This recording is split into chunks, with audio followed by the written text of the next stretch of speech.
Good morning.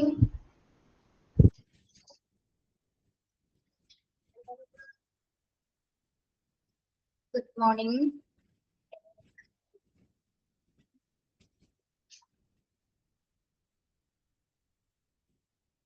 Good morning. PDF എന്തെയും sound ഒക്കെ കാണാമോ? അല്ല സബ് കേൾക്കാമോ? PDF കാണാമോ? ഓക്കെ. എന്തൊക്കെയുണ്ട് വിശേഷം? സുഖം?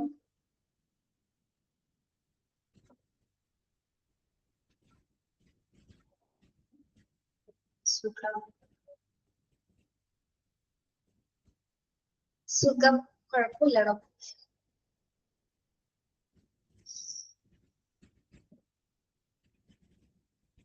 Good morning.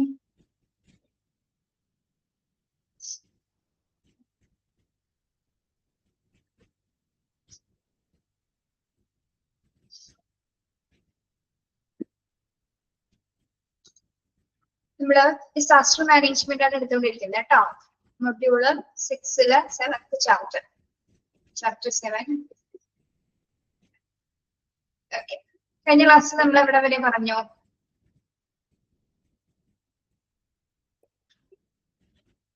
പ്രയോറിറ്റി പറഞ്ഞില്ലേ? പ്രയോറിറ്റി 1. പ്രയോറിറ്റി 1. ഓക്കെ.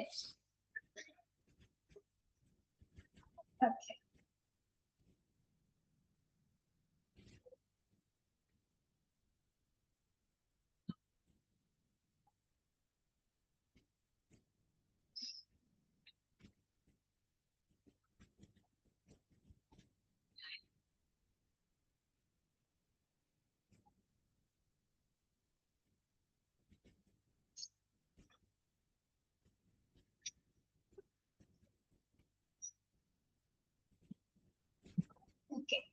പ്രയോറിറ്റി 1-ൽ ഏതൊക്കെ കേസുകളാണ് വരുന്നത്?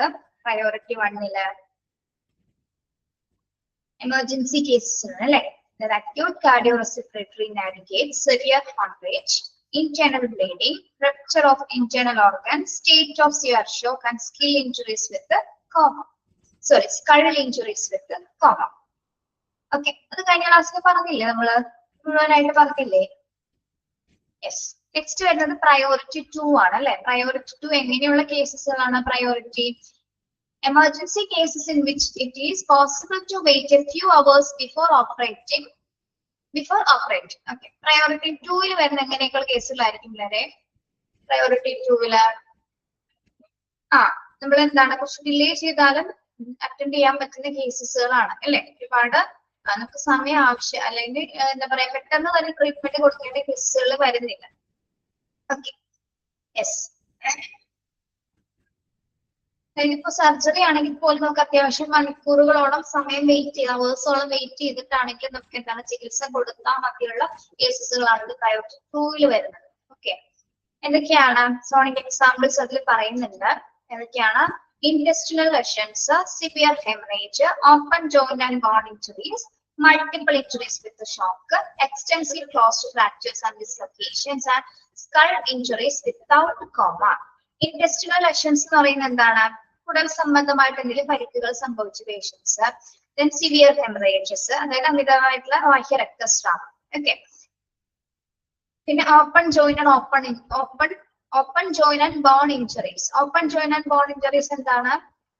Open joint and bone injuries അസ്ഥികൾക്ക് ഏൽക്കുന്ന പരിക്കുകൾ കേട്ടോ. തുറന്ന ഓപ്പൺ ജോയിന്റ് ആയിട്ടുള്ള ഇഞ്ചുറീസുകൾ. Okay. then multiple injuries with shock. എന്താണ്? ഷോക്കോട് കൂടിയ ഒന്നിലധികം പരിക്കുകളാണ് കേട്ടോ. ഷോക്കോട് കൂടിയ ഒന്നിലധികം പരിക്കുകൾ സംഭവിച്ച കേസുകൾ.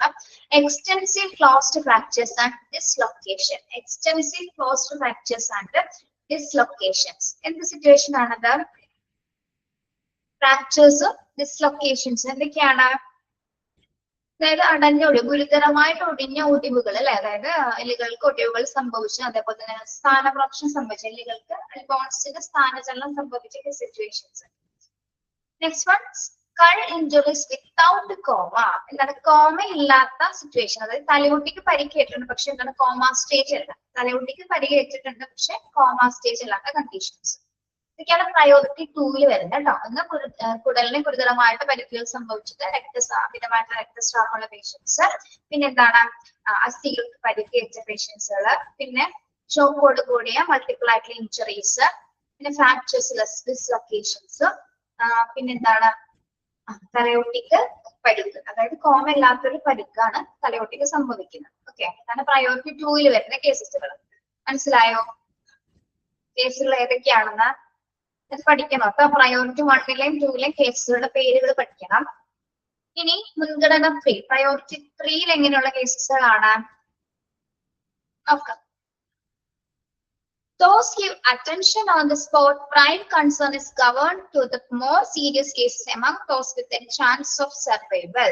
There are individuals who are attended to while waiting to be sent to a specialized center, and those who do not need major medical care can be treated on the spot. Priority 3 grouping also includes very serious cases with no chance of survival that it would be pointless to treat them. Okay.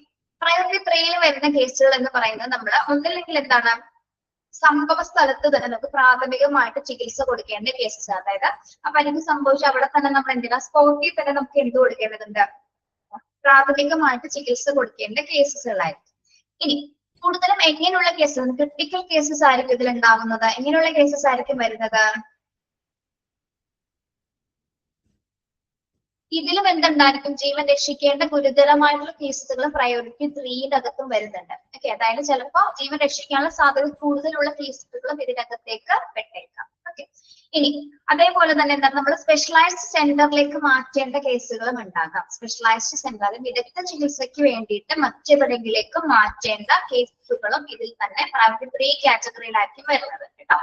ഇനി അതോടൊപ്പം തന്നെ എന്താണ് വലിയ ചികിത്സ ആവശ്യമില്ലാത്തവരെ, അതായത് പെട്ടെന്ന് നമ്മൾ ചികിത്സിക്കേണ്ടവരെ എന്ത് ചെയ്യണം നമുക്ക്, അതായത് അവിടെ തന്നെ നമുക്ക് ചെറിയ ചികിത്സ കൊടുത്തിട്ട് വിട്ടയക്കാൻ പറ്റുന്ന കേസുകളും ഈ കൂട്ടത്തിലും ഉൾപ്പെടുന്നതാണ്. അതായത് ചെറിയ പരിക്കുകളോടുള്ള പേഷ്യൻസ് ഉണ്ടാവും, അവർക്ക് നമുക്ക് എന്താണ് അവിടെ തന്നെ ചെറിയ രീതിയിലുള്ള ഒരു ട്രീറ്റ്മെന്റ് കൊടുത്തുകൊണ്ട് എന്താണ് നമുക്ക് അവരെ വിട്ടയക്കാൻ പറ്റുന്ന കേസുകളും ഇതിൽ കാണാൻ സാധിക്കുന്നതാണ്. ഓക്കെ, ഇനി അതിഗുരുതരമായിട്ടുള്ള കേസുകളും എന്തിൽ വരാം, അതായത് സീരിയസ് ആയിട്ടുള്ള കേസസും നമുക്ക് ഇതിനകത്തേക്ക് പ്രയോറിറ്റി ഗ്രൂപ്പിൽ നമുക്ക് ഉൾപ്പെടുത്താവുന്നതാണ്. ഓക്കെ, അപ്പൊ 3-4 രീതിയിൽ നമുക്ക് എന്ത് കേസുകൾ വരുന്നുണ്ട്. ഒന്നെന്ന് പറയുന്നത് ആ സമയത്ത് തന്നെ നമുക്ക് സംഭവ സ്ഥലത്ത് തന്നെ പ്രാഥമിക ചികിത്സ കൊടുക്കേണ്ട കേസുകൾ ഉണ്ട്. അതേപോലെ തന്നെ എന്താണ് ജീവൻ രക്ഷിക്കാൻ സാധ്യതയുള്ള കൂടുതൽ ഗുരുതര കേസുകൾ നമ്മൾ ആദ്യം എന്ത് ചെയ്യും, എത്രയും പെട്ടെന്ന് തന്നെ ചികിത്സ കൊടുത്ത് മാറ്റും.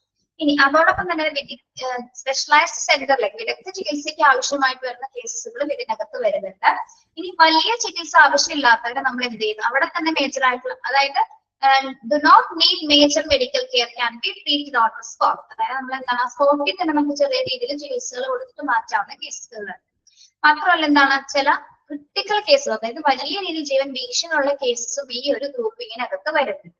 ഇനി ഏകദേശം about 60% of all casualties need definitely hospital treatment, and third of these will undergo emergency surgery. നമ്മുടെ ഏകദേശം 60% ആൾക്കാർക്ക് എന്താണ് നമുക്ക് ഹോസ്പിറ്റൽ ട്രീറ്റ്മെന്റ് കൊടുക്കേണ്ട കേസുകൾ, അത് ഹോസ്പിറ്റലിൽ എത്തി ട്രീറ്റ്മെന്റ് കൊടുക്കേണ്ട കേസുകളാണ് കേട്ടോ. എല്ലാ ദുരന്തബാധിതർക്കും എന്താണ് ഏകദേശം 60% പേർക്ക് നമുക്ക് എന്താണ് ഹോസ്പിറ്റലിൽ കൊണ്ടുപോകേണ്ട കേസുകളാണ്.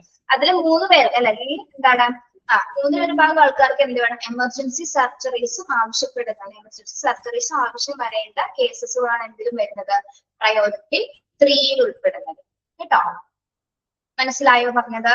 ഒന്ന് വായിച്ചു നോക്കിയേ. പ്രയോറിറ്റി 3 വായിച്ചു.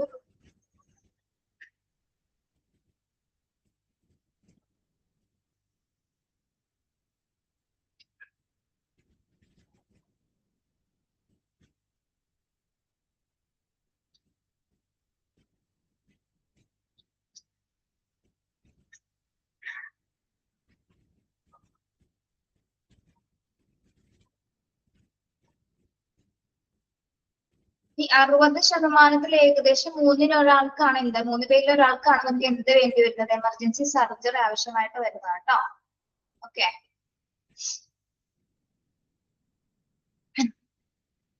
മനസ്സിലായോ?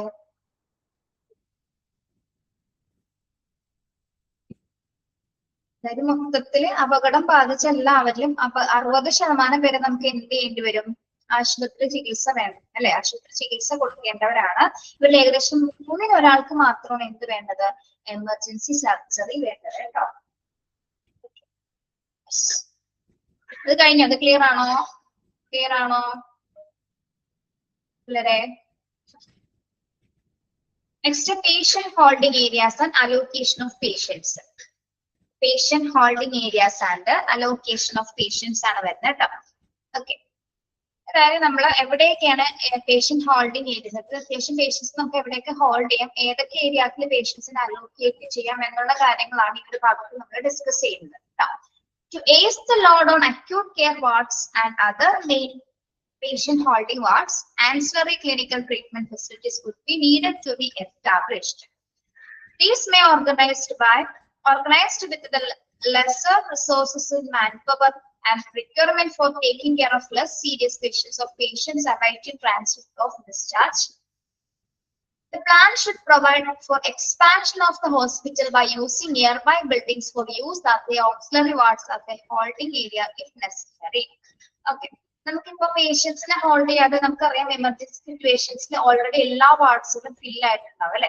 അപ്പൊ അത്തരം സന്ദർഭങ്ങളിൽ നമ്മൾ എവിടെയൊക്കെ ആയിരിക്കും പേഷ്യൻസിനെ, അതായത് മാസ് കാഷ്വാലിറ്റി ഇൻസിഡൻസ് അല്ലെങ്കിൽ എന്താണ് ഒത്തിരി പേഷ്യൻസ് എത്തിക്കഴിഞ്ഞു കഴിഞ്ഞാൽ നമ്മൾ ഈ പേഷ്യൻസിനെ നമ്മൾ എവിടെയായിരിക്കും ലൊക്കേറ്റ് ചെയ്യിക്കുക, എവിടെയായിരിക്കും നമുക്ക് രോഗികളെ പാർപ്പിക്കാൻ സാധിക്കുന്നത്? ബാക്കി എല്ലാ ഏരിയസിലും ഹോസ്പിറ്റൽ സംബന്ധമായിട്ട് ഒഴിഞ്ഞു കിടക്കുന്ന എല്ലാ ഏരിയാസും നമ്മൾ എന്താക്കി മാറ്റും, പേഷ്യന്റ് ഹോൾഡിംഗ് ഏരിയാസ് ആക്കി മാറ്റാറുണ്ട് അല്ലെ, മാറ്റാറില്ലേ? ഇനി ഗുരുതര രോഗികൾക്കുള്ള, അതായത് പ്രത്യേകിച്ച് എന്താ പറയാ ക്രിട്ടിക്കൽ കെയർ ഉള്ള രോഗികളെ സംബന്ധിച്ചിടത്തോളം അവരുടെ ഭാരം കുറയ്ക്കുന്നതിന് വേണ്ടി നമ്മൾ പേഷ്യന്റ് ഹോൾഡിംഗ് ഏരിയാസുകൾ സ്ഥാപിക്കും. അതായത് പേഷ്യന്റ് അമിതമായ ഗുരുതര സിറ്റുവേഷൻസിലുള്ള പേഷ്യൻസിന് വേണ്ടിയിട്ട് എന്താണ് നമ്മൾ പേഷ്യന്റ് ഹോൾഡിംഗ് വാർഡ്സുകൾ നമ്മൾ ഹോസ്പിറ്റലിനകത്ത് തന്നെ എന്താണ് ക്രിയേറ്റ് ചെയ്യും.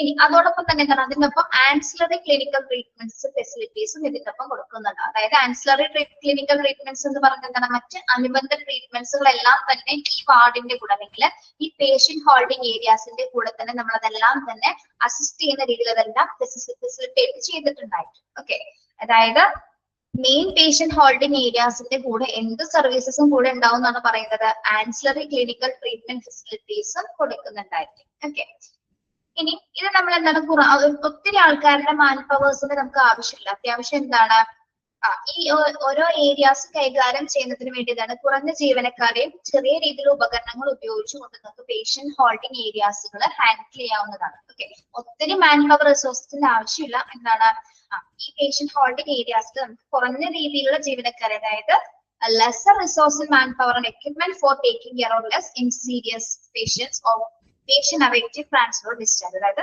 അധികം സീരിയസ് അല്ലാത്ത കേസുകളെ സംബന്ധിച്ചിടത്തോളം അവിടെ നമുക്ക് അധികം ജീവനക്കാരുടെ ആവശ്യമില്ല. ഓക്കെ, എന്തുകൊണ്ടാണ്? അത്ര സീരിയസ് ആയിട്ടുള്ള കേസുകളല്ല, ഓൾറെഡി നമുക്ക് ട്രാൻസ്ഫർ ചെയ്യാനോ ഡിസ്ചാർജ് ചെയ്യാനോ പറ്റുന്ന കേസുകളായിരിക്കും. അപ്പൊ അത്തരം പേഷ്യന്റ് ഹോൾഡിംഗ് ഏരിയാസിലൊന്നും തന്നെ നമുക്ക് എന്ത് വേണ്ട, അധികം അധികം ജീവനക്കാരുടെ ആവശ്യമില്ല. ഓക്കെ, ഇനി നമ്മൾ ഈ പേഷ്യന്റ് ഹോൾഡിംഗ് ഏരിയാസ് നമ്മുടെ ഹോസ്പിറ്റലിലെ ഏത് ഏരിയാസിലേക്കും വേണമെങ്കിൽ നമുക്ക് എക്സ്റ്റെൻഡ് ചെയ്യാവുന്നതാണ്. അതായത് നിയർ ബൈ ബിൽഡിങ്സ്, ഹോസ്പിറ്റലിന്റെ എല്ലാ തൊട്ടടുത്ത ബിൽഡിങ്സിലും നമ്മൾ എന്ത് ചെയ്യാം, ഈ വാർഡ്സ് അതായത് ഹോൾഡിംഗ് ഏരിയാസുകൾ നമുക്ക് തന്നെ ക്രിയേറ്റ് ചെയ്യാവുന്നതാണ്. ഓക്കെ, അതായത് എക്സ്പാൻഡ് ചെയ്യണം. നമ്പർ ഓഫ് പേഷ്യൻസിന്റെ എണ്ണം കൂടുന്നതിനനുസരിച്ച് നമ്മൾ എന്ത് ചെയ്യുന്നു, ആ ഭാഗങ്ങളെല്ലാം തന്നെ നമ്മൾ എന്ത് ചെയ്യുന്നു, പേഷ്യന്റ് ഹോൾഡിംഗ് ഏരിയാസിന് വേണ്ടിയിട്ട് ആ ഏരിയാസ് എല്ലാം നമ്മൾ എന്ത് ചെയ്യുന്നു, കളക്ട് ചെയ്ത് അത് എക്സ്പാൻഡ് ചെയ്യണം. ഇത്രയും പേഷ്യൻസിനെ ചികിത്സിക്കുന്നതിന് വേണ്ടിയിട്ട് നമ്മൾ ഏരിയാസ് എന്ത് ചെയ്യുന്നു, എക്സ്പാൻഡ് ചെയ്യുന്നതാണ് കേട്ടോ. Yes, it should be predetermined as to which wards, rooms, classroom, etc. will be used for housing the casualties. These should be systematically defined in the plan, showing number of beds, location with the specific person assigned for the operation of these areas. Each area such have a predetermined complement of desired items and a cupboard of drugs and medicine, dressing instruments, tray and other essential items secured in the wards. ഇനി ഈ വാർഡ്സിനകത്ത്, അതായത് പ്രത്യേകിച്ച് ഈ patient holding ഏരിയാസിനകത്ത് നമ്മൾ പ്രത്യേകിച്ചും എന്താണ് കുറെ കാര്യങ്ങൾ അറേഞ്ച് ചെയ്യേണ്ടതുണ്ട്. പ്രത്യേകിച്ച് എന്താണ് എത്ര നമ്പർ ഓഫ് ബെഡ്സ് ആവശ്യമാണ്, അല്ലെങ്കിൽ സ്പെസിഫിക് ആയിട്ടുള്ള പേഴ്സൺസിന് ആരെയൊക്കെ അവിടെ അസൈൻ ചെയ്യണം, ഓപ്പറേഷൻ എന്താണ് അല്ലെങ്കിൽ മറ്റേതൊക്കെ സ്പെസിഫിക് ആയിട്ടുള്ള കാര്യങ്ങൾ നമ്മൾ അറേഞ്ച് ചെയ്യേണ്ടതുണ്ട്. ഇനി ഒരു അലമാരയ്ക്കകത്ത് ഒരു കബോർഡിനകത്ത് നമ്മൾ എത്രത്തോളം മെഡിസിൻസ് ഉണ്ടാക്കണം, മെഡിസിൻസ് സൂക്ഷിക്കേണ്ടത്, ഡ്രസ്സിംഗ് മെറ്റീരിയൽസ് എന്തൊക്കെ വേണം, ഇൻസ്ട്രുമെന്റ് ട്രേസ് എന്തൊക്കെ വേണം, അങ്ങനെ എസെൻഷ്യൽ ആയിട്ടുള്ള എല്ലാ ഐറ്റംസും എവിടേക്കാണ് ലൊക്കേറ്റ് ചെയ്യേണ്ടതെന്നും അതൊക്കെ എങ്ങനെയൊക്കെയാണ് അറേഞ്ച് ചെയ്യേണ്ടതെന്നും ഈ ഒരു പേഷ്യന്റ് കെയർ ഏരിയാസിൽ നമ്മൾ കൃത്യമായിട്ട് പ്ലാൻ ചെയ്തിട്ടായിരിക്കും നമ്മൾ അറേഞ്ച് ചെയ്ത്. കാരണം നമ്മൾ എക്സ്ട്രാ നോർമലി ഏരിയയിലെ പോലെ അല്ല ഉണ്ടാവുന്നത്, എന്ത് അഡീഷണൽ ആയിട്ട് നമ്മൾ പേഷ്യന്റിനെ അലോക്കേറ്റ് ചെയ്യാൻ വേണ്ടി തയ്യാറാക്കുന്ന ഏരിയാസ് ആണ്. അപ്പോ എല്ലാ സൗകര്യങ്ങളും ഉള്ളതുപോലെ തന്നെ മിതമായ രീതിയിൽ നമുക്ക് എന്താണ് എല്ലാ റിസോഴ്സസും ചെറിയ രീതിയിലേക്ക് ലഭ്യമാവുന്ന രീതിയിൽ നമ്മൾ എന്ത് ചെയ്യണം, സിസ്റ്റമാറ്റിക്കലി ഇവിടെ അറേഞ്ച് ചെയ്യേണ്ടതും അത്യാവശ്യമാണ് കേട്ടോ. അതായത് എങ്ങനെയുള്ള ഏരിയാസിലേക്കാണ് പേഷ്യൻസിനെ നമ്മൾ അലോക്കേറ്റ് ചെയ്തിരിക്കുന്ന സ്പെസിഫിക് പേഷ്യന്റ് ഹോൾഡിംഗ് ഏരിയാസിൽ പറഞ്ഞ എല്ലാ മെറ്റീരിയൽസും നമ്മൾ ഒരു അറേഞ്ച്ഡ് മാനറിൽ നമ്മൾ സൂക്ഷിക്കേണ്ടതാണ്. ഓക്കെ, പറഞ്ഞത് മനസ്സിലായോ? എല്ലാ എസെൻഷ്യൽ ഐറ്റംസും അവിടെ നമ്മൾ അറേഞ്ച് ചെയ്യണമെന്നാണ് പറയുന്നത് കേട്ടോ. അത്ര മനസ്സിലാക്കാം. Okay. Surgeons and physicians and all other specialists have to adjust themselves to the situation presented by the disaster. Under the direction of the specialists concerned, all the medical and surgical staff participate in the care and management, even if the injuries are outside the specialization. Okay. ഈ ഒരു സമയത്ത് എന്താണ് എല്ലാ സർജന്മാരും ഫിസിഷ്യൻസും എന്താണ് സ്പെഷ്യലിസ്റ്റുകൾ ഉൾപ്പെടെ ഈ situations നടക്കുന്ന സമയത്ത് അവിടെ പ്രസന്റഡ് ആയിരിക്കണം അല്ലെ. ഇനി ഇപ്പോ നമ്മളുടെ ഇപ്പൊ ഇവരെ സംബന്ധിച്ചിടത്തോളം ഇവരുടെ കേസിനേക്കാൾ അതായത് ചില നമുക്ക് എന്താ പറയാ ഔട്ട്സൈഡ് സ്പെഷ്യലൈസേഷനിൽ പറഞ്ഞ കേസുകൾ എന്ന് പറഞ്ഞാല് ഇപ്പൊ ആ ഡോക്ടറിന്റെ പരിചയത്തിന് അപ്പുറത്തേക്ക് അല്ലെങ്കിൽ ആ ഡോക്ടർ ഇന്ന് വരെയും ചിലപ്പോൾ ചെയ്യാത്ത രീതിയിലുള്ള കേസുകളായിരിക്കും ചിലപ്പോൾ വന്നത്. അപ്പൊ അങ്ങനത്തെ കേസുകൾ വന്നാൽ പോലും നമ്മളവിടെ എന്ത് ചെയ്യണം അവിടെ ചികിത്സിക്കാതിരിക്കുകയാണോ ചെയ്യേണ്ടത്? നമ്മള് എന്താ ചെയ്യേണ്ടത്? ഔട്ട്സൈഡ് സ്പെഷ്യലൈസേഷന് അപ്പുറത്തുള്ള കേസുകൾ വന്നാൽ നമ്മൾ എന്ത് ചെയ്യണം? ഒന്നും ചെയ്യേണ്ട, അല്ല മരിക്കാൻ അനുവദിക്കുക അല്ലെ, ട്രീറ്റ് ചെയ്യണം അല്ലെ. ഡോക്ടറിന് ഇത്രയും ക്വാളിഫിക്കേഷൻ ഉള്ള അല്ലെങ്കിൽ അവരുടെ സ്പെഷ്യലൈസ്ഡ് മേഖല ആയിരിക്കില്ല ചിലപ്പോൾ. എന്നിരുന്നാൽ പോലും എന്താണ് പറഞ്ഞ എല്ലാ ടീം മെമ്പേഴ്സ് എന്ത് ചെയ്തിരിക്കണം, അവരുടെ അറിയാവുന്ന നോളജ് വെച്ചിട്ട് ആ ഒരു പേഷ്യന്റ് നമ്മൾ എന്തായാലും ട്രീറ്റ് ചെയ്തേ മതിയാവും കേട്ടോ. മനസ്സിലായോ പറഞ്ഞത്? ഈ ഒരു സമയത്ത് പേഷ്യന്റ് ഹോൾഡിംഗ് ഏരിയാസ് കൈകാര്യം ചെയ്യുന്ന ഒരു സർജൻസും ഒരു ഡോക്ടേഴ്സ് ടീംസ് ഉണ്ടായിരിക്കും, സ്പെഷ്യലിസ്റ്റുകൾ അടങ്ങിയ ഫിസിഷ്യൻ അടങ്ങിയ ഒരു ടീം ഉണ്ടായിരിക്കും. ഇവരായിരിക്കും ഈ ഒരു പ്രക്രിയകൾ കൈകാര്യം ചെയ്യുന്നത്. പേഷ്യന്റ് ഹോൾഡിംഗ് ഏരിയാസിലെ പേഷ്യൻസിനെ കൈകാര്യം ചെയ്യുന്നത്. അത്തരം സന്ദർഭങ്ങളിൽ എന്താണ് എല്ലാത്തരം കെയർ മാനേജ്മെന്റിൽ അവർ പാർട്ടിസിപ്പേറ്റ് ചെയ്യണം. ഇനി അവരുടെ സ്കില്ലിന് പുറത്തുള്ള കേസുകൾ വന്നാൽ പോലും നമ്മൾ എന്ത് ചെയ്യണം, അത് ഹാൻഡിൽ ചെയ്തേ മതിയാവും അല്ലെ. അത് അറിയില്ല എന്ന് പറഞ്ഞാൽ നമുക്ക് അവിടെ മാറിക്കാൻ സാധിക്കില്ല. ഓക്കെ, മനസ്സിലായോ? Yes. Authority and decision-making responsibility for admitted patient for the transfer to the wards, other hospital or discharge to home should rest in the senior doctors expressly nominated for each ward. A time schedule may have to be decided in advance for this purpose, depending upon the clinical condition of patients. ഇനി നമ്മൾ ഓരോ പേഷ്യൻസിനെ നമ്മൾ ചികിത്സയ്ക്ക് ശേഷം മാറ്റുന്ന പ്രക്രിയ, അവരെ discharge ചെയ്യുന്ന പ്രക്രിയ അല്ലെങ്കിൽ ട്രാൻസ്ഫർ ചെയ്യുന്ന ഡിസ്ചാർജ് ചെയ്യുന്ന കേസുകൾ ഉണ്ടാവും. ചില കേസുകൾ നമ്മൾ അതിന്റെ ഹോസ്പിറ്റലിലേക്കോ അല്ലെങ്കിൽ അതിന്റെ വാർഡിലേക്കോ മാറ്റും. അല്ലാത്ത കേസുകൾ എന്താണ് വീട്ടിലേക്ക് വിട്ടയക്കാൻ പറ്റുന്ന കേസുകൾ നമ്മൾ ഡിസ്ചാർജ് ചെയ്തു വിടും അല്ലെ. ഇതെല്ലാം തന്നെ സീനിയേഴ്സ് ഡോക്ടേഴ്സ് ആയിരിക്കും കൈകാര്യം ചെയ്യുന്നത്. അല്ലെങ്കിൽ വിട്ടയക്കുന്ന പ്രക്രിയകളാണെങ്കിലും ട്രാൻസ്ഫർ പ്രക്രിയ ആണെങ്കിലും കൈകാര്യം ചെയ്യുന്നത് ആരായിരിക്കും? അതിന്റെ മെയിൻ അതോറിറ്റി ഡിസിഷൻ എടുക്കുന്നത് ആരായിരിക്കും? സീനിയർ കൺസൾട്ടൻസ് ആയിരിക്കും അതിന്റെ തീരുമാനങ്ങൾ എടുക്കുന്നത്. ഓക്കെ, അതായത് ഓരോ വാർഡ്സിൽ നോമിനേറ്റ് ചെയ്തിരിക്കുന്ന ഒരു സീനിയർ ഡോക്ടേഴ്സ് ഉണ്ടായിരിക്കും. അവരുടെ തീരുമാന പ്രകാരമായിരിക്കും എന്ത് ചെയ്യുന്നത്, നമ്മൾ പേഷ്യൻസിനെ ട്രാൻസ്ഫർ ചെയ്യുകയോ അല്ലെങ്കിൽ അടുത്ത ഫെസിലിറ്റിയിലേക്ക് മാറ്റുകയോ അല്ലെങ്കിൽ ഡിസ്ചാർജ് ചെയ്യുകയോ അത് ഹോസ്പിറ്റലിലേക്ക് ട്രാൻസ്ഫർ ചെയ്യുകയോ ചെയ്യുന്നത് അദ്ദേഹത്തിന്റെ തീരുമാനം അനുസരിച്ചിട്ടായിരിക്കും. A time schedule may have to be decided in advance for the purpose depending upon the clinical condition of the patients. ഇനി നമ്മള് ഒരാളെ ട്രാൻസ്ഫർ ചെയ്യുന്നത് ഡിസ്ചാർജ് ചെയ്യുന്നത് എന്തിനെ ഡിപ്പെൻഡ് ചെയ്തിട്ടായിരിക്കും? എന്തിനെ ഡിപ്പെൻഡ് ചെയ്തിട്ടാണ് ഒരു പേഷ്യന്റിനെ നമ്മൾ ട്രാൻസ്ഫർ ചെയ്യുന്നതും ഡിസ്ചാർജ് ചെയ്യുന്നതും? ഡിപ്പെൻഡ് ചെയ്തിട്ടായിരിക്കും അവരുടെ കണ്ടീഷനെ ഡിപ്പെൻഡ് ചെയ്തിട്ട് മാത്രമേ നമുക്ക് എന്ത് ചെയ്യാൻ സാധിക്കുള്ളൂ, പേഷ്യന്റിനെ നമുക്ക് വിട്ടയക്കാനായിട്ട് സാധിക്കുള്ളൂ അല്ലെ.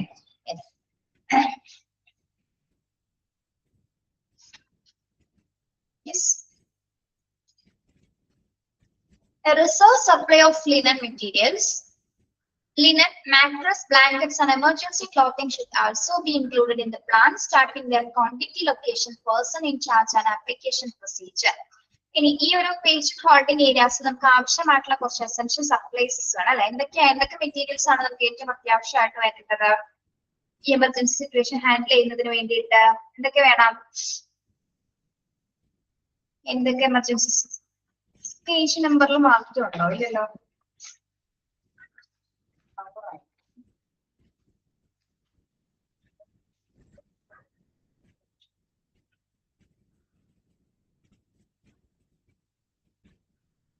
ഓക്കെ, പേഷ്യന്റ് ടേൺ ഓവർ നല്ല ഭാഗം തന്നെയല്ലേ നിങ്ങളുടെ ടെസ്റ്റിൽ കിടക്കുന്നത്? പിള്ളേരെ നോക്കിയേ. അതെ, ഓക്കെ, ശരി ശരി. യെസ്.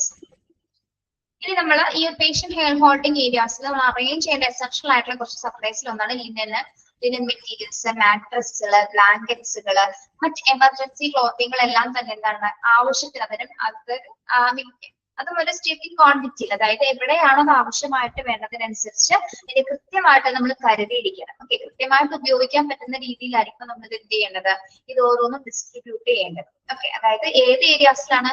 പേഷ്യന്റ് ഹോൾഡിംഗ് ഏരിയാസിലേക്ക് മാത്രമായിട്ട് നമുക്ക് എന്ത് ആവശ്യമുണ്ട്?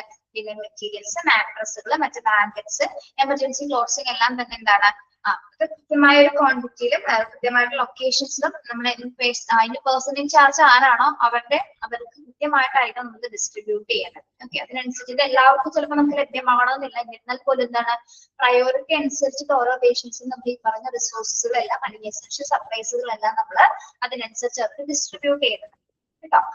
ഓക്കെ, ഒന്നുകൂടി നോക്കാം നമുക്ക്. പേഷ്യന്റ് ഹോൾഡിംഗ് ഏരിയാസ് എന്ന് പറയുന്നത് എന്താണ്? പേഷ്യന്റിന്റെ ഒരു പ്രദേശം അല്ലെങ്കിൽ ഹോസ്പിറ്റലിന്റെ ഒരു പ്രദേശം നമ്മൾ എക്സ്റ്റെൻഡ് ചെയ്തിട്ട് ക്രിയേറ്റ് ചെയ്യുന്ന പുതിയ ഏരിയാസ് ആണ് അല്ലെ.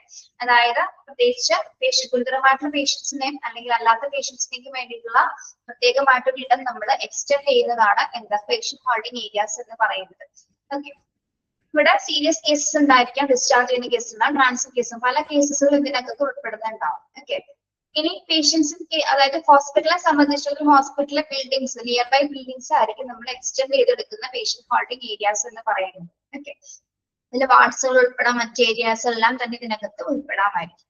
ഇനി ഇതിനകത്ത് എന്തൊക്കെ വേണം? നമുക്ക് ആവശ്യത്തിലധികം ബെഡ്സ് ഉണ്ടായിരിക്കണം. അതേപോലെ തന്നെ എന്താണ് മറ്റ് ഉപയോഗിക്കാൻ പറ്റുന്ന എല്ലാത്തരം മെറ്റീരിയൽസും നമുക്ക് ഇതിനകത്ത് ലഭ്യമായി. പ്രത്യേകിച്ച് medicines, drugs, dressing materials, instruments മുതലായിട്ടുള്ള എല്ലാം തന്നെ എന്താണ് ഏകദേശം നമുക്ക് ഉപയോഗിക്കാൻ പറ്റുന്ന രീതിയിൽ ഇതിനകത്ത് ഈ പേഷ്യന്റ് ഹോൾഡിംഗ് ഏരിയാസിൽ നമ്മൾ അറേഞ്ച് ചെയ്യേണ്ടത്. ഇനി ഇതിനെ ഈ പേഷ്യന്റ് ഹോൾഡിംഗ് ഏരിയാസിനെ നോക്കുന്നതിന് വേണ്ടി, ട്രീറ്റ് ചെയ്യുന്നതിന് വേണ്ടി ഒരു ടീം ഉണ്ടായിരിക്കും. സർജൻ ഉണ്ടായിരിക്കും, ഫിസിഷ്യൻ ഉണ്ടായിരിക്കും, സ്പെഷ്യലിസ്റ്റുകൾ ഉണ്ടായിരിക്കും. അവരുടെ ആ പരിചയത്തിന് അപ്പുറത്തുള്ള കേസുകൾ വന്നാൽ പോലും എന്താണ് അവർക്ക് ടീം മെമ്പേഴ്സ് ആയിട്ട് എക്സ്ട്രാ കെയർ അവർ അത് കൊടുക്കാനായിട്ട് അവർ വില്ലിംഗ് ആയിരിക്കും. ഇനി ഒരു പേഷ്യന്റിനെ നമ്മൾ ഡിസ്ചാർജ് ചെയ്തോ അല്ലെങ്കിൽ ട്രാൻസ്ഫർ ചെയ്യുന്നതിന് പൂർണ്ണ തീരുമാനം എടുക്കുന്ന ഒരു സീനിയർ ആയിട്ടുള്ള ഡോക്ടർ ആയിരിക്കും. ഓരോ വാർഡ്സിലുള്ള സ്പെസിഫൈ ചെയ്തിട്ടുള്ള ഡോക്ടേഴ്സ് ആയിരിക്കും, അവരായിരിക്കും അത് തീരുമാനിക്കുന്നത്. ഇനി ഓരോ പേഷ്യന്റിനെ നമ്മൾ അവരുടെ ഡിപ്പെൻഡന്റ് കണ്ടീഷൻ നോക്കിയിട്ടാണ് നമ്മൾ അവരെ ഡിസ്ചാർജ് ചെയ്യുന്നതും ട്രാൻസ്ഫർ ചെയ്യുന്നത്. അതിന് വേണ്ടി കൃത്യമായിട്ട് ഒരു ടൈം ഷെഡ്യൂളൊക്കെ തീരുമാനിച്ചതിന് ശേഷമാണ് ഓരോ പേഷ്യന്റിനെ നമ്മൾ വിട്ടയക്കുകയോ ട്രാൻസ്ഫർ ചെയ്യുകയോ ചെയ്യുന്നത്. ഓക്കെ, അതിന്റെ പൂർണ്ണ അംഗീകാരം കൊടുക്കുന്നത് ആരാണ്? സീനിയർ ഡോക്ടേഴ്സ് ആയിരിക്കും തീരുമാനം എടുക്കുന്നത്. ഈ ഒരു സമയത്ത് എന്താണ് ഈ ഒരു വാർഡിനകത്ത് എന്താണ് പല രീതിയിലുള്ള എല്ലാ എസെൻഷ്യൽ സപ്ലൈസസും ലഭ്യമായിരിക്കണം. അത് ആവശ്യത്തിനുള്ള ക്വാണ്ടിറ്റിയിലും കൃത്യമായി ലഭ്യമാവുന്ന രീതിയിൽ അതിന്റെ പേഴ്സൺ ഇൻ ചാർജ് ആരാണ് അവരുടെ കയ്യിൽ അതുമായി ബന്ധപ്പെട്ട ഡിസ്ട്രിബ്യൂഷൻസ് ഒക്കെ ചെയ്യേണ്ടതും പേഷ്യന്റ് ഹോൾഡിംഗ് ഏരിയാസിലെ മറ്റ് പ്രധാനപ്പെട്ട പ്രവർത്തനങ്ങളാണ്. ഓക്കെ, മനസ്സിലായോ?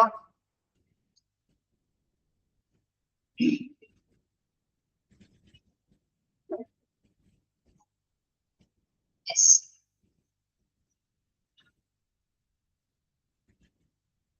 ഒന്ന് വായിച്ചു നോക്കാമോ? ഇവിടുത്തെ അത്രയും പേഷ്യന്റ് ഹോൾഡിംഗ് ഏരിയാസിലെ ഭാഗം ഒന്ന് വായിച്ചു കേട്ടോ.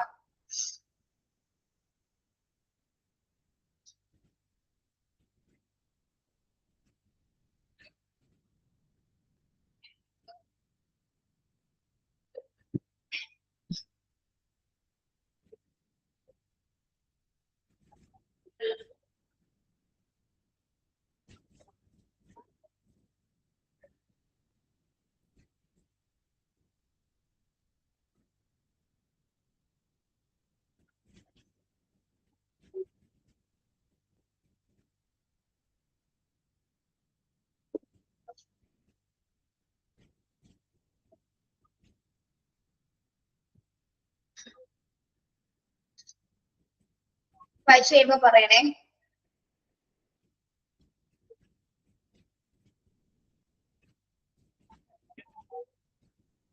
ഓക്കെ.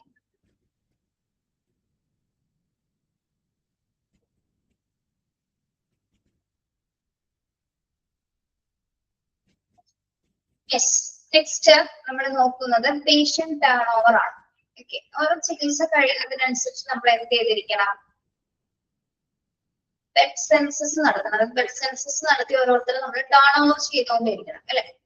അപ്പൊ അതെങ്ങനെയാണെന്ന് നോക്കാം. Bed census would have to be taken frequently, probably twice a day as against once a day in normal times, to determine the number of patients subject to immediate discharge. Okay.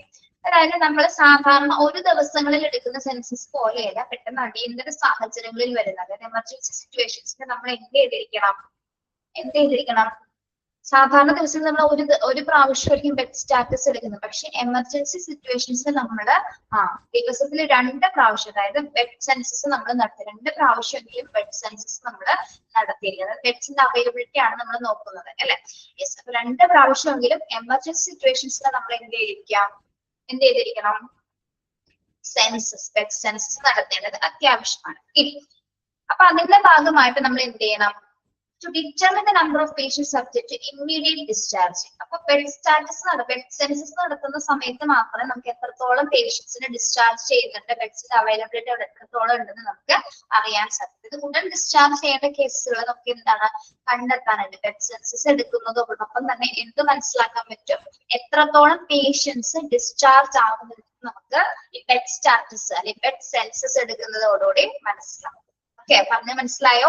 നമ്മള് സാധാരണ ഹോസ്പിറ്റലിൽ എന്താണ് ഒരു പ്രാവശ്യമാണ് നമ്മൾ bed census എടുക്കുന്നത് അല്ലെങ്കിൽ ബെഡ്സിന്റെ availability നോക്കുന്നത്. പക്ഷെ അടിയന്തര സാഹചര്യം എമർജൻസി സിറ്റുവേഷൻസ് നമ്മൾ എന്ത് ചെയ്യും, ഈ 2 പ്രാവശ്യവും വിലയിരുത്തിയതിനു ശേഷമാണ് നമ്മൾ അത് കണ്ടെത്തുന്നത്. അപ്പൊ ഈ ബെഡ് സെൻസസ് എടുക്കുന്നതിന്റെ ഭാഗമായിട്ട് നമുക്ക് എന്ത് കണ്ടെത്താൻ പറ്റും, ഉടൻ ഡിസ്ചാർജ് ചെയ്യാൻ കഴിയുന്ന രോഗികളെ നമുക്ക് കണ്ടെത്താൻ സാധിക്കും. Okay, yes.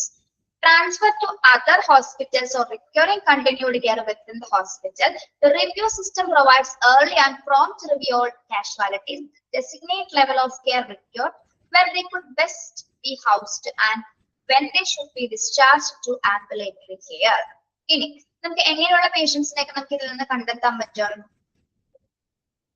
മറ്റു ആശുപത്രിയിലേക്ക് മാറ്റണം അല്ലെങ്കിൽ അങ്ങനത്തെ ഫെസിലിറ്റിക്ക് ട്രാൻസ്ഫർ ചെയ്യുന്ന രോഗികൾ എത്രത്തോളം ഉണ്ടെന്ന് കണ്ടെത്താൻ സാധിക്കും അല്ലെ. ട്രാൻസ്ഫർ ചെയ്യുന്ന രോഗികൾ എത്രത്തോളം ഉണ്ട്, അതേപോലെ തന്നെ എന്താണ് വിത്തിൻ ദ ഹോസ്പിറ്റലിൽ നിന്ന് മറ്റൊരു വാർഡിലേക്ക് മാറ്റേണ്ട പേഷ്യൻസിൽ ആരൊക്കെയാണെന്ന് കണ്ടെത്താൻ സാധിക്കും. അതോടൊപ്പം തന്നെ എന്താണ്, അതായത് ഹോസ്പിറ്റലിൽ തന്നെ തുടർ ചികിത്സ കണ്ടിന്യൂറ്റി കെയർ കൊടുക്കേണ്ട കേസുകൾ ഏതൊക്കെയാണെന്ന് കണ്ടെത്താൻ സാധിക്കും. അതോടൊപ്പം തന്നെ എന്ത് കണ്ടെത്താൻ നമുക്ക്, അവിടെ നിലകൊള്ളുന്ന രോഗികളുടെ അവസ്ഥ എത്രത്തോളം ഉണ്ടെന്ന് വിലയിരുത്താനായിട്ടും ഈ പേഷ്യന്റ് ആണ് അവിടെ കണ്ടെത്തുന്നതിലൂടെ നമുക്ക് അറിയാൻ പറ്റും. അതായത് ബെഡ് സെൻസസ് എടുക്കുന്നതിലൂടെ മൊത്തത്തിലുള്ള പേഷ്യൻസിന്റെ കണ്ടീഷൻസ് എത്രത്തോളം ഉണ്ടെന്നും നമുക്ക് ക്ലിയർ ആയിട്ട് മനസ്സിലാക്കാനായിട്ട് ബെഡ് സെൻസസ് സഹായിക്കുന്നതാണ് കേട്ടോ. അപ്പൊ എങ്ങനെയുള്ള കേസസ് കണ്ടെത്താം, ഉടൻ ഡിസ്ചാർജ് ആവുന്ന പേഷ്യൻസിനെ കണ്ടെത്താൻ പറ്റും. അതോടൊപ്പം തന്നെ എന്താണ്, ഏതൊക്കെ പേഷ്യൻസ് നമ്മൾ അനദർ ഫെസിലിറ്റിയിലേക്ക് കൊണ്ടുപോകുന്നത് കണ്ടെത്താൻ സാധിക്കും. അതോടൊപ്പം തന്നെ എന്താണ്, വിത്തിൻ ദ ഹോസ്പിറ്റലിലേക്ക് മാറ്റുന്നത്, അതായത് ഹോസ്പിറ്റലിൽ തന്നെ കണ്ടിന്യൂറ്റി കെയർ കൊടുക്കേണ്ട കേസുകൾ ഏതൊക്കെയുണ്ടെന്ന് നമുക്ക് കൃത്യമായിട്ട് മനസ്സിലാക്കാം. അതുപോലെ തന്നെ എന്താണ്, എല്ലാ രോഗികളുടെ നില എത്രത്തോളം ആണെന്നുള്ളതും നമുക്ക് ഈ ബെഡ് സെൻസസ് എടുക്കുന്നതിലൂടെ മനസ്സിലാക്കാൻ പറ്റും. ഇനി ഓരോ ചികിത്സയുടെ ലെവൽ ഓഫ് കെയർ, അതായത് ലെവൽ ഓഫ് കെയർ എന്ന് പറയുന്നത് എന്താണ്, ഓരോ രോഗിക്കും ആവശ്യമായിട്ടുള്ള ചികിത്സയുടെ നിലവാരം നമ്മൾ തീരുമാനിച്ചതിന് ശേഷം ഓരോ പേഷ്യൻസിനെ നമ്മൾ മാറ്റുന്നത് അല്ലെ. അതെല്ലാം അവരുടെ കണ്ടീഷൻ നോക്കിയിട്ടാണ്. അല്ലെങ്കിൽ ലെവൽ ഓഫ് കെയർ എന്ന് പറയുമ്പോൾ നമ്മൾ ആളുടെ കണ്ടീഷൻ എത്രത്തോളം അതിനനുസരിച്ചിട്ടായിരിക്കും നമ്മൾ കെയർ കൊടുക്കുന്നത് അല്ലെ. യെസ്, അതിനനുസരിച്ച് അവരുടെ ആവശ്യകത എന്താണോ അല്ലെങ്കിൽ അവരുടെ പ്രയോറിറ്റി എന്താണോ അതിനനുസരിച്ചിട്ടാണ് ഓരോ പേഷ്യൻസിന് നമ്മൾ അവർക്ക് ചികിത്സ കൊടുക്കുന്നതും അവരെ ചികിത്സ കൊണ്ട് വേഗമാക്കിയതിനു ശേഷം അനദർ ഫെസിലിറ്റിയിലേക്കോ ഹോസ്പിറ്റലിലെ മറ്റ് യൂണിറ്റ്സിലേക്കോ നമ്മൾ മാറ്റപ്പെടുന്നു. ഓക്കെ, ഇനി ചില പേഷ്യൻസിനെ നമുക്ക് എന്താണ് പെട്ടെന്ന് തന്നെ വീട്ടിലേക്ക് അയക്കാൻ പറ്റുന്ന കേസസുകൾ ഉണ്ടാവും അല്ലെ. ചിലത് അതായത് ബുദ്ധിമുട്ടുകളില്ലാത്ത കേസസുകൾ ഉണ്ടെന്ന് നമ്മൾ എത്രയും പെട്ടെന്ന് നമുക്ക് തിരിച്ച് വീട്ടിലേക്ക് രോഗിയെ വാർഡിൽ നിന്ന് മറ്റ് വീടുകളിലേക്ക് വിടാൻ പറ്റുന്ന കേസസുകൾ ഉണ്ടാവും. അതേപോലെ തന്നെ എന്താണ്, എപ്പോഴാണ് ഔട്ട് പേഷ്യന്റ് ചികിത്സയിലേക്ക് ഡിസ്ചാർജ് ചെയ്യാവുന്നത്, അതായത് ആംബുലേറ്ററി കെയറിലേക്ക് ഡിസ്ചാർജ് ചെയ്യാൻ പറ്റുന്ന കേസുകൾ, ഔട്ട് പേഷ്യന്റ് ആയിട്ട് മാറ്റാൻ പറ്റുന്ന കേസുകളെല്ലാം നമ്മൾ ഓൾറെഡി ബെഡ് സെൻസസ് എടുക്കുന്ന സമയത്തായിരിക്കും ഈ പറഞ്ഞ എല്ലാ കാര്യങ്ങളും നമുക്ക് നോട്ടിഫൈ ചെയ്യാനായിട്ട് സാധിക്കും. ഓക്കെ. യെസ്, അങ്ങനെ ഓരോരുത്തരുടെ കണ്ടീഷൻ ഇതിലെ ഒരു ശരിക്കും പറഞ്ഞാൽ നമ്മൾ ഇവരെ മാറ്റുന്നതിന്റെ പ്രധാനമായിട്ടുള്ള കാരണം അവരുടെ കണ്ടീഷൻ എങ്ങനെയാണ്, അതിനനുസരിച്ച് ഭേദമാകുന്നുണ്ടോ അല്ലെങ്കിൽ കുറച്ചുകൂടി ക്രിട്ടിക്കൽ ആണോ, അതിനനുസരിച്ചിട്ട് മാത്രമാണ് നമ്മൾ അവിടെ ഒരു സ്പെസിഫിക് ആയിട്ട് തീരുമാനം എടുക്കുന്നത്. ഓക്കെ.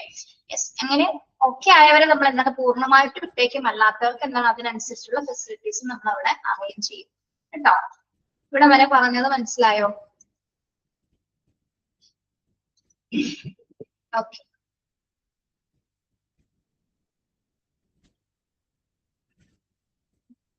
ഒന്നും മിണ്ടാത്തത് വേറൊന്നുമല്ല കേട്ടോ, അവളൊന്നും മിണ്ടരുതെന്ന് ഭയങ്കര കർശനമായ നിർദ്ദേശമുണ്ട്. ഒന്നാണെന്ന് സംസാരിക്കാതെ കേട്ടോ, തോന്നല്ലേ?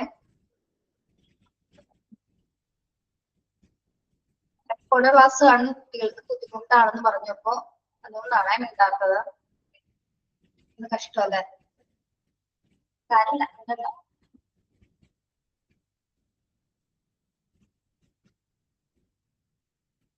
ഓക്കെ.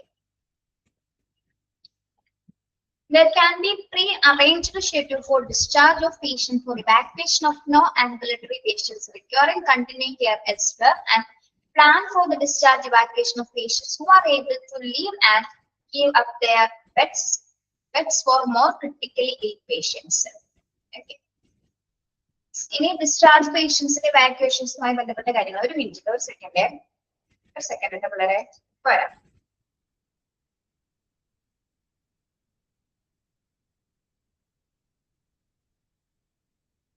ഒന്ന് വായിച്ചു നോക്കട്ടോ, വരാമേ.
Okay, നോക്കാട്ടോ.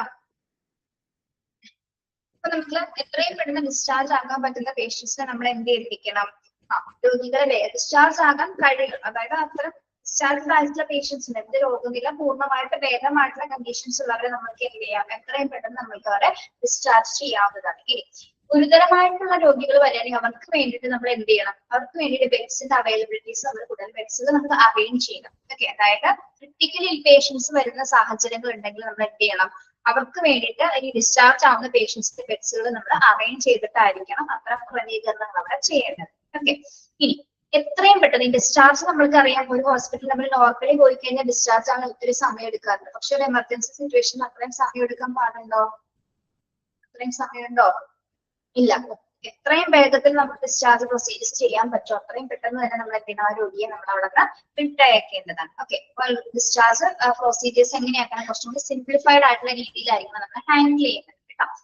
The discharge procedure should be streamlined and well simple to handle large number of patients at a short notice. നമ്മൾ എന്ത് ചെയ്യണം? ഡിസ്ചാർജ് ആവേണ്ട പേഷ്യൻസിനെ എത്രയും പെട്ടെന്ന് അതിന്റെ പ്രൊസീജിയേഴ്സുകൾ വളരെ സിമ്പിൾ ആയിട്ട് തന്നെ എന്ത് ചെയ്യണം? ആ പ്രൊസീജിയേഴ്സ് ഹാൻഡിൽ ചെയ്തുകൊണ്ട് എത്രയും പെട്ടെന്ന് ലാർജ് നമ്പർ ഓഫ് പേഷ്യൻസിനെ നമ്മൾ എന്ത് ചെയ്യാം? വിട്ടയക്കേണ്ടതാണ്. Okay. For this purpose, a team of 2 or 3 doctors can be formed with responsibility for decision making, discharge documentation and follow-up checkup. Next പറയുന്ന 2 or 3 ഡോക്ടർമാർക്ക് എന്താണ്? ഒരു സംഘം തീരുമാനമെടുക്കാൻ, ഒരു സംഘം എന്താണ്? അതായത് ഡിസ്ചാർജിന്റെ പ്രൊസീജിയേഴ്സ് ചെയ്യാൻ വേണ്ടി നമുക്ക് കുറച്ച് ഡോക്ടേഴ്സിന് കുറച്ച് എന്താണ് അതിന്റെ അതോറിറ്റീസ് കൊടുക്കുക. അതായത് ഡിസിഷൻ എടുക്കാനും ഡിസ്ചാർജ് ഡോക്യുമെന്റേഷൻ തയ്യാറാക്കാനും ഫോളോ അപ്പ് ചെക്ക് ചെയ്യാൻ വേണ്ടിയിട്ട് നമ്മൾ ഓരോരുത്തർ എന്താണ് അവരെ ഓരോ ഡോക്ടേഴ്സിനെ നമ്മൾ നിയമിക്കുന്നതിനനുസരിച്ച് ആ പ്രൊസീജിയേഴ്സിന് പെട്ടെന്ന് ചെയ്യാൻ സാധിക്കും. ഒരു ഡോക്ടറെ മാത്രം വയ്ക്കുമ്പോൾ നമുക്ക് ചിലപ്പോൾ ബുദ്ധിമുട്ടുകൾ അനുഭവപ്പെടാം. അപ്പോൾ അത് ടീമായിട്ട് കൊടുക്കുമ്പോൾ എന്താണ് അവർക്ക് പെട്ടെന്ന് തന്നെ ഡിസ്ചാർജ് പ്രൊസീജിയേഴ്സ് പെട്ടെന്ന് തന്നെ ചെയ്ത് തീർക്കാൻ സാധിക്കും. The procedure should allow for orderly disposition of casualties to their homes, other hospitals to voluntary organization. The procedure should allow for orderly disposition, orderly disposition of casualties to their homes, other hospital to voluntary organization. ഇനി നമ്മൾ ഈ discharge procedures എങ്ങോട്ടൊക്കെയാണ് അനുവദിക്കുന്നത്? രോഗികളെ നമ്മൾ ചിലപ്പോൾ വീട്ടിലേക്കായിരിക്കും hello ചെയ്യുന്നത്. ചിലവരെന്തായിരിക്കും other ഹോസ്പിറ്റൽസിലേക്കോ അല്ലെങ്കിൽ മറ്റേതെങ്കിലും വോളണ്ടിയർ ഓർഗനൈസേഷൻസിലേക്കായിരിക്കും ചിലപ്പോൾ പാലിയേറ്റീവ് കെയറിലോട്ടൊക്കെ മാറ്റുന്ന കേസസുകൾ ഉണ്ടാവും അല്ലെ. അപ്പൊ എങ്ങനെയാണോ അതിനനുസരിച്ചിട്ട് നമ്മൾ അവരെ ഓരോ ഇടങ്ങളിലേക്ക് കൃത്യമായിട്ട് ഡിസ്ചാർജ് ചെയ്ത് മാറ്റപ്പെടും. ഓക്കെ, അപ്പൊ ഈ ഒരു സാഹചര്യങ്ങളിൽ നമ്മൾ പേഷ്യൻസിനെ ഡിസ്ചാർജ് ചെയ്യുന്നത് എങ്ങനെയാണ്? പെട്ടെന്ന് ഡിസ്ചാർജ് ആവുന്ന പേഷ്യൻസിന് വേണ്ടിയിട്ട് നമ്മൾ എത്രയും പെട്ടെന്ന് എന്താണ് ആ പ്രൊസീജിയേഴ്സ് പെട്ടെന്ന് ആക്കുക, എത്രയും പെട്ടെന്ന് ക്രിട്ടിക്കലി ഇല്ലായിട്ട് വരുന്ന പേഷ്യൻസിന് വേണ്ടിയിട്ട് ബെഡ്സുകൾ അറേഞ്ച് ചെയ്യുക.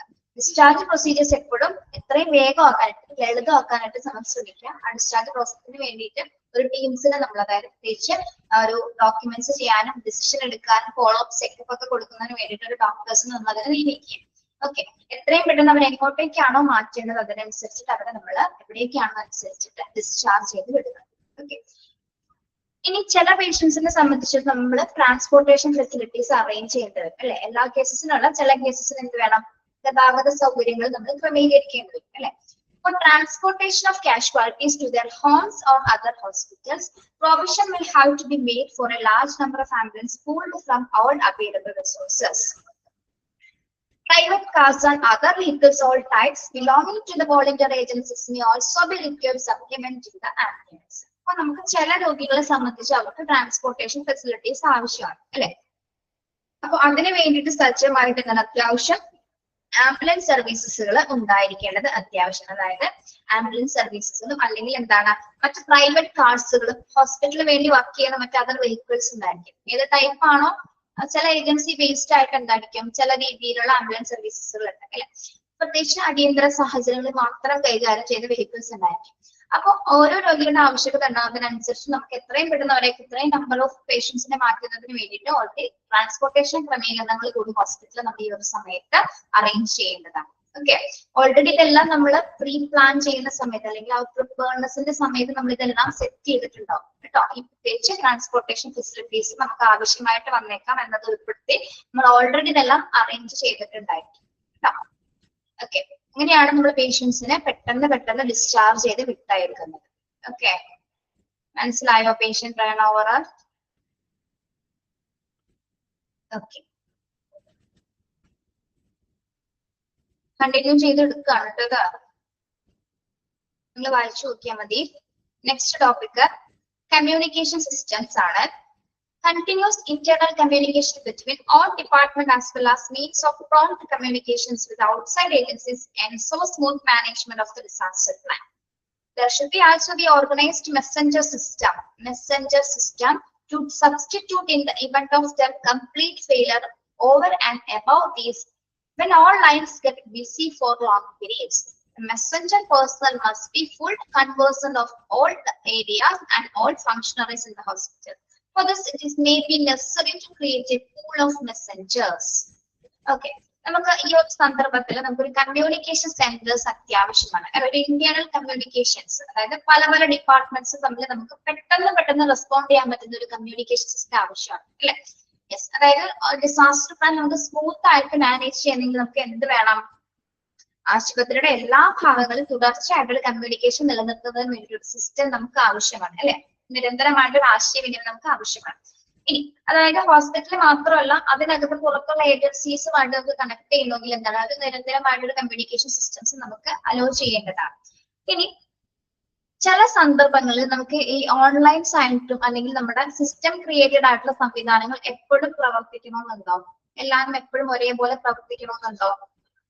കമ്മ്യൂണിക്കേഷൻ സിസ്റ്റംസ് അതായത് നമ്മുടെ ആശയവിനിമയ സംവിധാനം തകരാറിലായാൽ, കമ്മ്യൂണിക്കേഷൻ സിസ്റ്റം തകരാറിലായി, ഫോണിംഗ് ആണെങ്കിലും മെസ്സേജസ് ആണെങ്കിലും ടെക്സ്റ്റ് മെസ്സേജസ് ആണെങ്കിലും എന്താണോ നമ്മൾ ഇൻഫോർമേഷൻ പാസ് ചെയ്യുന്ന ഏതെങ്കിലും ഒരു സംവിധാനം തകരാറായാൽ നമ്മൾ എന്ത് ചെയ്യും? അതിനുവേണ്ടി ഒരു അഡീഷണൽ സൗകര്യം നമുക്ക് ആവശ്യമായിട്ട് വേണ്ടേ?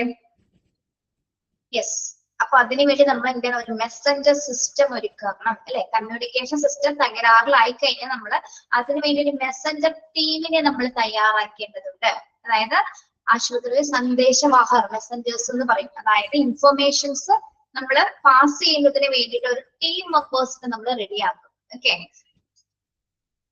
അതായത് എന്താണ് ശ്രദ്ധിക്കുക, there should be also be organized messenger system to substitute in the event of their complete failure. അതായത് നമ്മുടെ സിസ്റ്റം ഫെയിലിയർ ആയി കഴിഞ്ഞാൽ നമ്മൾ എന്ത് ചെയ്യണം, ആ കമ്മ്യൂണിക്കേഷൻ സിസ്റ്റം പുനഃസ്ഥാപിക്കുന്നതിന് വേണ്ടി നമ്മൾ അവിടെ മാൻ പവേഴ്സിനാണ് എടുക്കുന്നത് അല്ലെ. കുറച്ച് മെസ്സഞ്ചർ പേഴ്സൺസ് സന്ദേശങ്ങൾ കൈമാറുന്നതിന് വേണ്ടിയിട്ട് ഡിപ്പാർട്ട്മെന്റ് വൈസ് കൈമാറുന്നതിന് വേണ്ടി കുറച്ച് ആൾക്കാരെ നമ്മൾ നിയമിക്കും, അല്ലെങ്കിൽ സന്ദേശങ്ങൾ കൈമാറുന്നതിന് വേണ്ടി നമ്മൾ ജീവനക്കാരെ നമ്മൾ നിയമിക്കും. അതായത് ആ ഫങ്ഷൻസ് കൃത്യമായിട്ട് നിർവഹിക്കുന്നതിന് വേണ്ടിയിട്ട് ഒരു ഡിജിറ്റൽ സിസ്റ്റം അല്ലെങ്കിൽ കംപ്ലൈന്റ് ആയിരിക്കും, എന്നാൽ പോലും എന്താണ് അത് തടസ്സം വരാതിരിക്കും നമ്മൾ അവിടെ ഒരു മെസ്സഞ്ചർ ടീമിനെ നമ്മൾ എടുക്കും. ഓക്കെ, അപ്പൊ അതിന് വേണ്ടി എന്താണ് ഹോസ്പിറ്റൽ സിസ്റ്റത്തിൽ തന്നെ എന്താണ് നമ്മൾ ഓൾറെഡി കുറച്ച് പേര് വേണ്ടി മാത്രമായിട്ട് കമ്മ്യൂണിക്കേഷൻ സിസ്റ്റം കമ്മ്യൂണിക്കേഷൻ മെസ്സേജസ് കൈകാര്യം ചെയ്യുന്നതിന് വേണ്ടി ഇൻഫർമേഷൻ പാസ് ചെയ്യുന്നതിന് വേണ്ടി നമ്മൾ എന്ത് ചെയ്യും, കുറച്ച് മെമ്പേഴ്സിനെ നമ്മൾ ഓൾറെഡി സെലക്ട് ചെയ്തിട്ട് അറേഞ്ച് ചെയ്തിട്ടുണ്ടായിരുന്നു.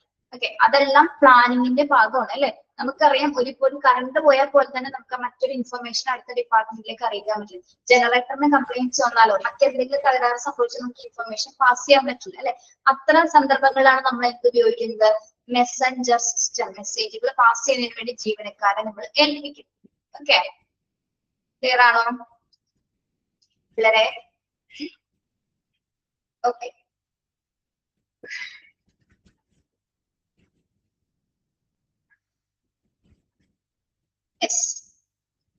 കമ്മ്യൂണിക്കേഷൻ സിസ്റ്റം ക്ലിയർ ആണല്ലോ. അപ്പോ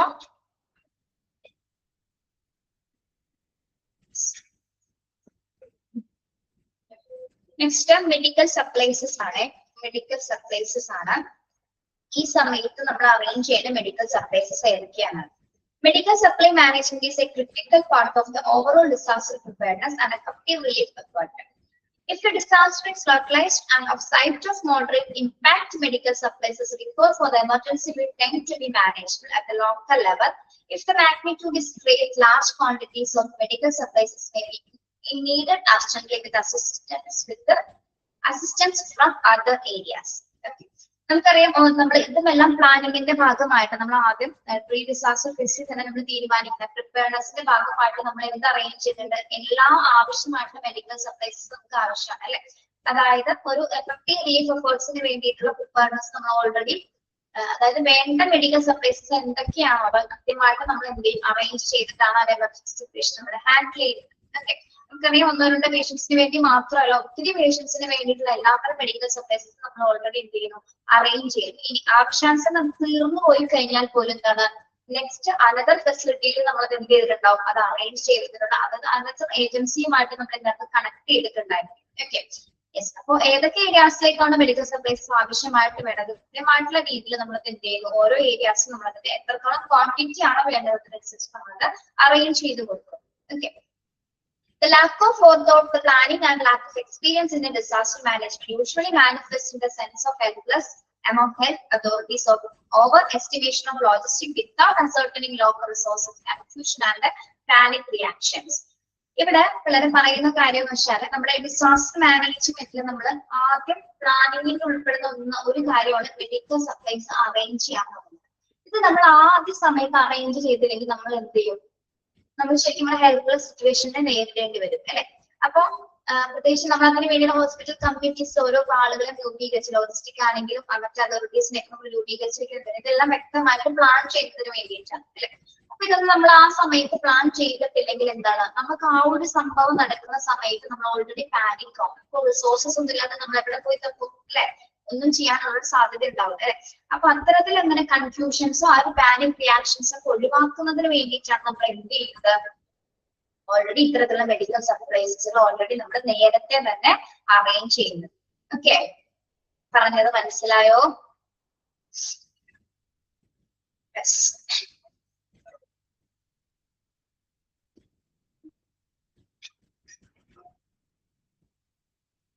ഓക്കെ,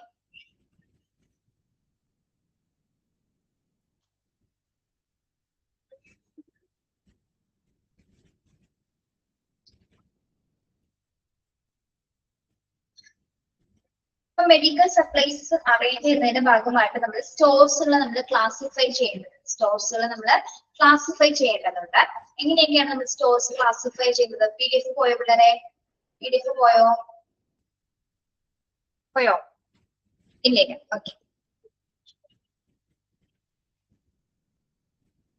ഓക്കെ. എല്ലാവർക്കും ടീച്ചർ പറയുന്നത് മനസ്സിലായിട്ടല്ലേ കേട്ടിരിക്കുന്നത്? യെസ് പറയുന്നത് തന്നെ അല്ലേ? പേടിയാണ് പിള്ളേരെ, അതുകൊണ്ടാണ് ചോദിക്കുന്നത്.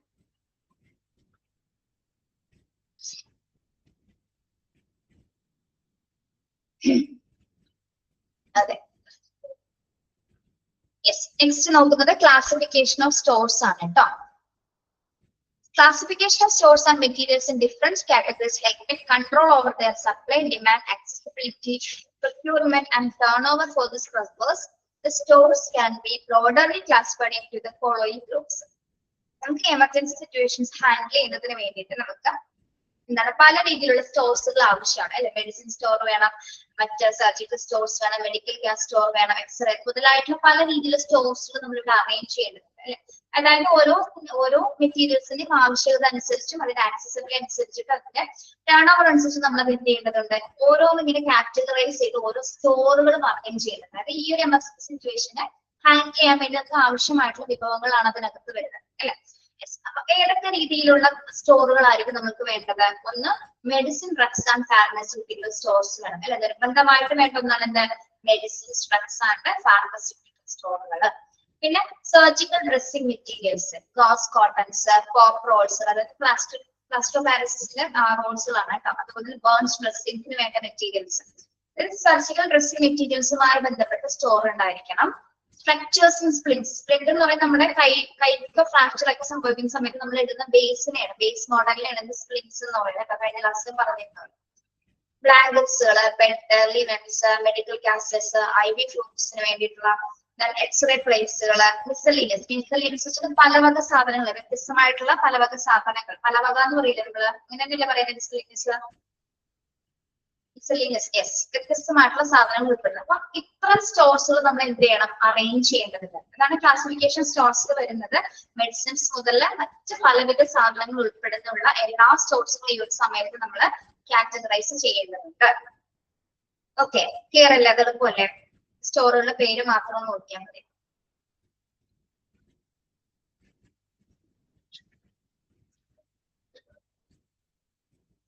Sufficient stock of following materials must be gathered from all available sources to meet the potential requirement of increased cash quantities. Moreover, secondary sources of supplies must be identified and marketed.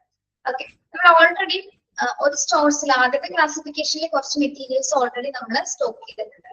അതേപോലെ തന്നെ next നമുക്ക് available ആയിട്ടുള്ള മറ്റ് സ്റ്റോക്സുകളും ആവശ്യമാണ്, അല്ലെങ്കിൽ storage ആവശ്യമാണ് അല്ലെ.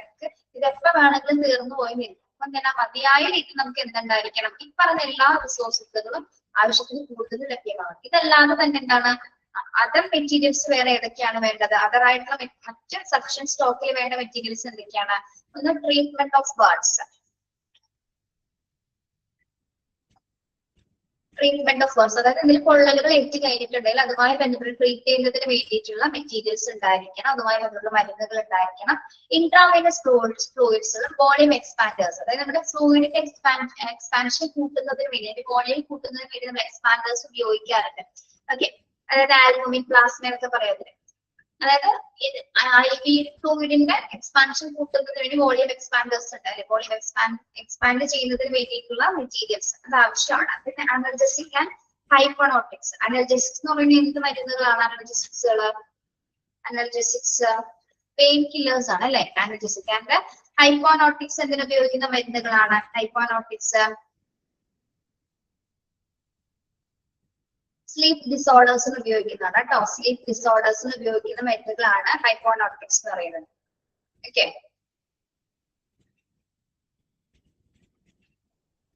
Medical gas including oxygen. Medical ഗ്യാസുമായി ബന്ധപ്പെട്ട് വരുന്ന മെറ്റീരിയൽസ് ആവശ്യമാണ്. പല രീതിയിലുള്ള വാതകങ്ങൾ ആവശ്യമാണ്. പ്രത്യേകിച്ച് ഓക്സിജൻസ് വേണം. കെമിക്കൽ ഡിസിൻഫിക്കൻസ് വേണം. കെമിക്കൽ ഡിസിൻഫിക്കൻസ് എന്ന് പറയുന്ന എന്തൊക്കെ മെറ്റീരിയൽസ് ആണ് വരുന്നത്? കെമിക്കൽ ഡിസിൻഫിക്കൻസുകള്, ക്ലോറിൻ, അമോണിയ മുതലായിട്ടുള്ള മെറ്റീരിയൽസ് കേട്ടോ.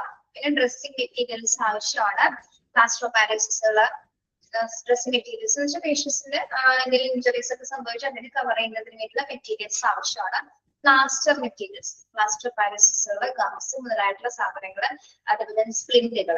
ഓക്കെ, സ്പ്ലിന്റ് നമുക്കറിയാലോ, നമ്മുടെ എല്ലിനൊടിവുള്ള ഭാഗത്തിൽ നിന്ന് ബേസിനെയാണ് നമ്മൾ എന്ത് പറയുന്നത്, സ്പ്ലിന്റുകൾ എന്ന് പറയുന്നത്. ഇതെല്ലാം തന്നെ എസെൻഷ്യൽ ആയിട്ട് നമുക്ക് സ്റ്റോക്ക് ചെയ്ത് വെക്കേണ്ട മെറ്റീരിയൽസ് ആണ്.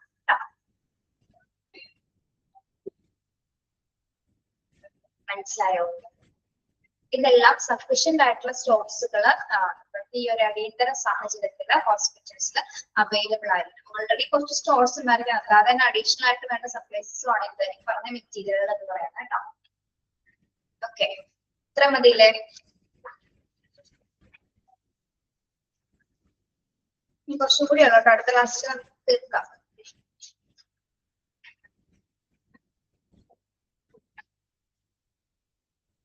നിങ്ങള് ഡിപ്ലോമയില് HMS എന്ന് പറഞ്ഞ ചാപ്റ്റർ പഠിച്ചിട്ടില്ലേ? ഹോസ്പിറ്റൽ ഇൻഫർമേഷൻ സിസ്റ്റം പഠിച്ചിട്ടില്ലേ? പഠിച്ചിട്ടുണ്ടോ?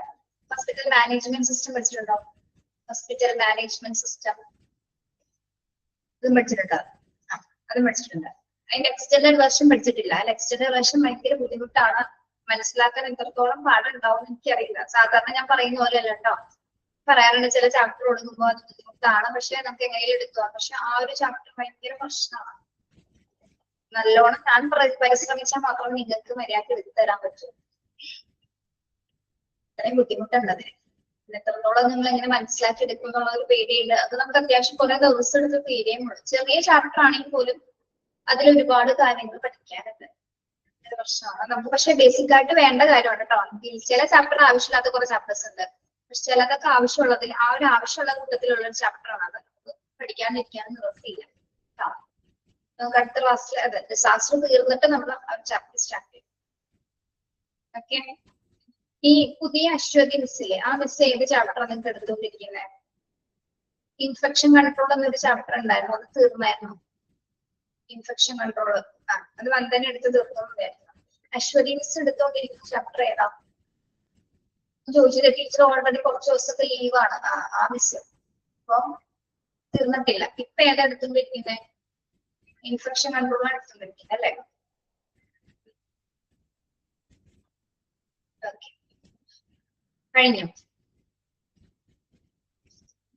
ശരി, നമുക്ക് ബാക്കി നെക്സ്റ്റ് ക്ലാസ്സിൽ എടുക്കാം കേട്ടോ. Okay, thank you. Have A nice day.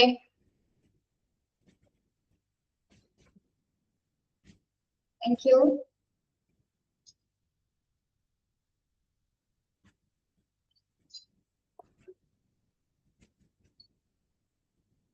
Thank you.